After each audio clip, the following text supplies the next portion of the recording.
Good morning. So yesterday we talked about the cold, the wind chill, but today let's go the opposite end of the spectrum and talk about heat index and how this one is different. The biggest difference is, well, wind chills are based upon cold temperatures and the wind speed, but the heat index or heat indices are all about dew points. Yeah, different factor here.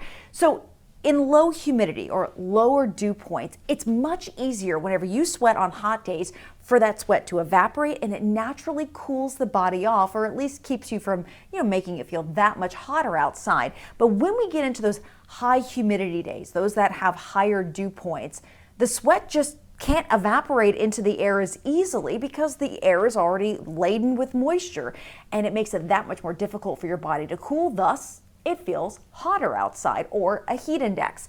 Now, the easiest things that we can do to limit heat index is just to limit your amount of time you're spending outside. Obviously, never leave kids or pets in the car on hot days. We've heard those stories time and time again.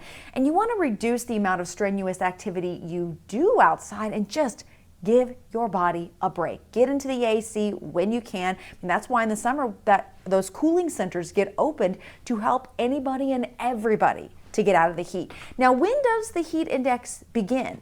It's not until 80 degrees that we really start factoring that into the temperature. And even at 80, with that rising level of humidity or that higher dew point, you're still not getting a huge jump up in temperature or what it feels like. I mean, even whenever the relative humidity is incredibly high, you're only talking about maybe a 4-degree increase in that feels like temperature, or your heat index. But as the temperature gets higher, of course, it ramps up. I mean, at a temperature of 86 and relative humidities, rising into that 65 to 70% range, you're talking about a 10-degree uptick in the temperature. So the more humid it is, the hotter it feels outside. Here's an example where the air temperature is 92, and that humidity, as it rises, it just escalates that temperature, and obviously the orange there represents where it becomes a little more dangerous. So the basics of heat index, what does it factor in? Actually, whenever you put in the calculation, you put in the temperature.